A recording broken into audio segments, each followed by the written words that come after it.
Let us pray in the name of the Father, and of the Son, and of the Holy Spirit. Amen. O Jesus, through the Immaculate Heart of Mary, I offer you my prayers, works, joys, and sufferings on this day for all the intentions of your Sacred Heart, in union with the holy sacrifice of the Mass throughout the world, in reparation for my sins, for the intentions of all my relatives and friends, and in particular for the intentions of the Holy Father. Amen. Here are the intentions of the Holy Father for the month of November. For the Pope, we pray for the Holy Father as he fulfills his mission. May he continue to accompany the flock entrusted to him with the help of the Holy Spirit. Our Father, who art in heaven, hallowed be thy name. Thy kingdom come, thy will be done, on earth as it is in heaven.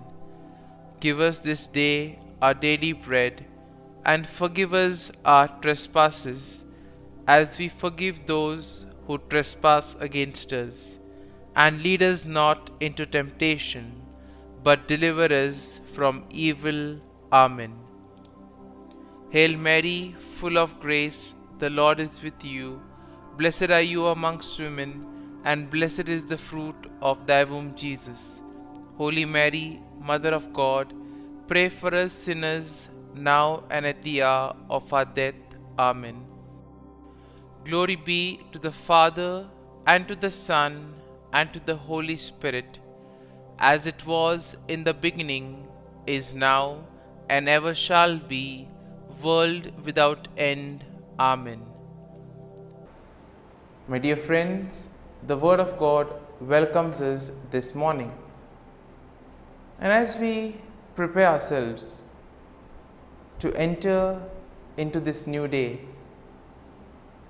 as we prepare ourselves to spend this time with God, let us close our eyes at this moment and let us praise the Lord. Let us thank Him that He has woken us up this morning. He has given us good health. He has kept us in His love. Most importantly, we see that at every moment His gaze is upon us. He loves us. He protects us. He guides us. And for that, let us praise the Lord. Let us thank the Lord. In our life, we see that there are many moments wherein we do not recognize the presence of God in our lives. There are certain moments that we take for granted, and therefore it becomes difficult for us to recognize the graces and the blessings that we receive from the Lord. And therefore, as we begin today's morning offering, let us thank the Lord for all those blessings that He has given us. We begin by thanking God for the gift of life, for the various talents, for the various capabilities that He has given us. We also thank Him for the gift of our family members, friends, relatives, near and dear ones, and all those who play a very important role in our lives. We also continue to pray for all those who have been instrumental in shaping and molding us, and we ask the Lord to bless them abundantly and give them good health of mind and body. We also thank the Lord for giving us this new day, a day that may help us to complete some of the tasks that were left incomplete, or maybe today may give us an opportunity to reach out to others. whatever we do today, let us ask the Lord to be part of it. Let us ask the Lord to guide us, to show us the way, so that whatever we do may indeed reveal His love, joy and mercy to the world. At the same time, let us also thank the Lord for the various opportunities that He has given us, opportunities to use our talents and abilities for the better good. Also, we thank Him for the experiences that we have had. We all remember and cherish the good experiences, but there have been also experiences that have been bitter, that have been difficult, but nonetheless these have been experiences that have taught us valuable lessons in life, and therefore we thank the Lord for these experiences as well. Finally, we also thank the Lord for always being there with us, guiding us, protecting us, and let us ask Him to do the same today, so that every step that we take, every word that we utter, and every action that we do may reveal and radiate the peace, joy and mercy of Christ to people around us. And therefore, my dear friends, let this day be a day of joy and blessings in the name of our Lord Jesus Christ. And therefore, today we shall reflect and meditate on Psalm 52. As usual, we shall have an overview of the psalm, and then we shall go into its details. Now, generally speaking, Psalm 52 is a lament that is written by David, and it is likely in response to the treachery of Doeg the Edomite. Now, we know that Doeg the Edomite had betrayed David to King Saul, and this psalm is divided into two main sections. So, the first section contains verses 1 to 5, and this will describe the wickedness of Doeg and his eventual downfall, while the second part of the psalm, the second section, which has verses 6 to 9, they offer a contrast between the wickedness of Doeg and the faithfulness of God. Similarly, we see that when we look at the psalm gives us a picture of what it is to be faithful and what it is to trust and place our faith in God. So therefore, verse 1 begins with David directly addressing Doeg, calling him a mighty man who boasts of evil deeds. And then David asks why Doeg boasts of evil and warns him that God will eventually bring him down. In the second verse, we see that David's warning to Doeg continues, and this reminds him that God's judgment will be swift and thorough. David compares Doeg to a sharp razor and a deceitful tongue, highlighting the danger that his words and actions pose. Moving on to verse 3, we see that the verse emphasizes the extent of evil that Doeg does, describing him as the one who loves evil more than good, and therefore lying more than speaking truth. Therefore, we see that Doeg has been one who has been lying a lot rather than speaking the truth and wanting to know the truth. And therefore, Doeg is warned by David that his love of evil will ultimately result in his destruction.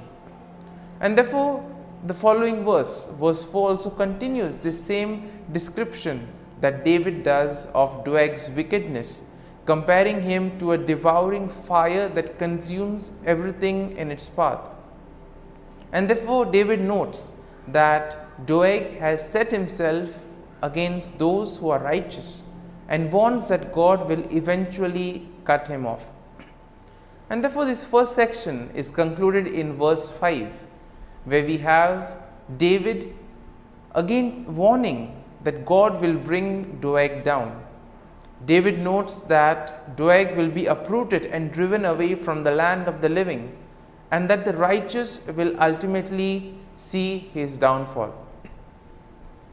So therefore, this first part of the psalm is kind of a message of hope to most of us. We live in a world where we see so much of evil, where we see so much of corruption. We see so many things being done in the wrong manner. And sometimes we may ask, how is this permitted? How does this happen? And here this first part of the psalm gives us hope, saying that eventually all those who do evil will have to face the consequences. They will be cut off from the Lord. And therefore, the first section of the psalm emphasizes that we need to do good. We need to focus on the truth, focus on righteousness. We now move to the second section of the psalm. And the second section shows us how David contrasts the wickedness of Doeg with the faithfulness of God. And therefore, this begins in verse 6 with a statement of faith, in which David declares that he trusts in God's steadfast love and mercy. Now, verse 7 continues with David's description of God's faithfulness, noting that God will ultimately bring down those who trust in their own strength and wealth. And therefore, we are called to place our faith and trust in God. When we place our faith in ourselves or in the worldly things, ultimately they will lead to our downfall. And therefore David compares the wicked to a green olive tree, which may flourish for a time, but will eventually wither and die. And therefore nothing is permanent in today's world. Therefore we need to place our faith and trust in the Lord, so that when the time comes, the Lord will take care of us. Verse 8 emphasizes this contrast between the wickedness of Doeg and the faithfulness of God, as David now declares that he will praise God forever for his steadfast love and justice. Now, David notes that he will wait for God to act, trusting that God will eventually bring down the evil and vindicate the righteous. And therefore Psalm 9 will conclude this second section of the psalm, and the conclusion is nicely done with a statement of hope, as here David declares that he will continue to wait for God's salvation and that he will trust in God's name. David notes that God's name is a strong tower in which the righteous may take refuge, and that God will ultimately bring salvation to his people. And therefore, my dear friends, as we reflect on Psalm 52, there may be some kind of a thought or a statement that which eventually would have touched us. Therefore, let us remain with that thought, let us remain with that sentence or statement, and let us reflect on it and apply it to our lives so that it may take root in us. And therefore, as we do this, let us ask the Lord to bless us, to be with us, to guide us, so that whatever we do today, it may be for his greater glory, that we may be able to distinguish between what is good and what is evil, and that we may follow on the path of righteousness.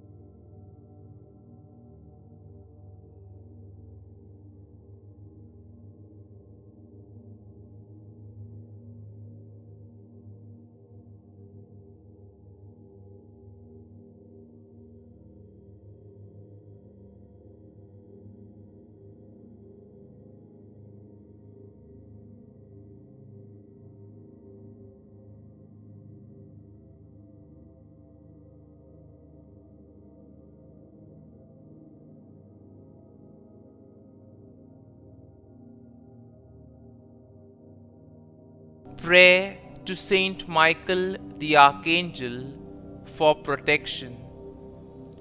Saint Michael the Archangel, defend us in battle. Be our defense against the wickedness and snares of the devil. May God rebuke him, we humbly pray.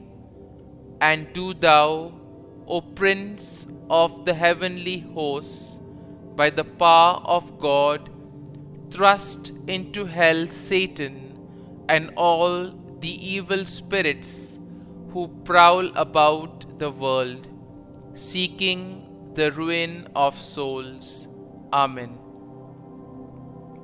Act of Adoration.